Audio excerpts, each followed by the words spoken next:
miti yaalamii koo yaa jiru kan akka koof keessanii wal beeku iyyuu hin jiru nama keessaa barbaadamee kan isiniif dhibe giti sanyiiwwan adamsaadduu kan gadi hin baasne citi hangafoota qaroomaa isin Oromoo koo miti qacceewwan Taaddasaa Birruu warra aadaaf safuu sirrii guddattoota Huseen Bunee dhaadannoo Aliyyii Cirrii Copha Haayilamaaraam gammadaa kan hin qabne sodaafannoo danfoonnee leenjisoo diigaa isin sanyiin Asteer Gannoo ilaalaa barruu UNESCO gaafadhaa warra naasaa beekaan gubbaan gadi guddummaa Oromoo kaasa. Oromoo jechuun kan ashaaraa qarooma isaa naasaan dhiyoo qaqqabe kan geerarsiif fakkarsuun isaan ibsuu dadhabe kan warra hayyuuf hin jiru isa teessisee barsiise kan xaaliyaanii meeqa taankii wajjin sagalchiise kan garaan quufee hin beekne kanuma arge hunduma bakka Oromoon ejjetee jaalalatu ejjetaa inni jedhan dhuguma ragaanuuf ba'a dhufee ollaa gubbaaf godaatu Oromoon uumaa malee hin qabu kan sodaatu.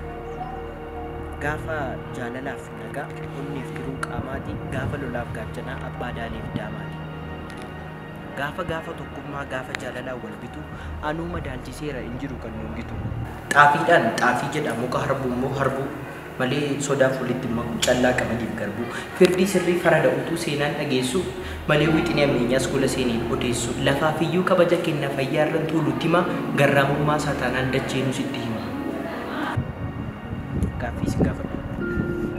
Gaaffii isin gaafadhu. Oromiyaa keessatti yaabee konkolaataa ammayyaa leenca daawwachuu yoo hawwe paarkii moo qilintoo wayyaa? Gaaffii kun dabala. Oromiyaa keessatti yaabee konkolaataa ammayyaa leenca daawwachuu yoo hawwe paarkii moo qaallittii wayyaa? Galatoomaa.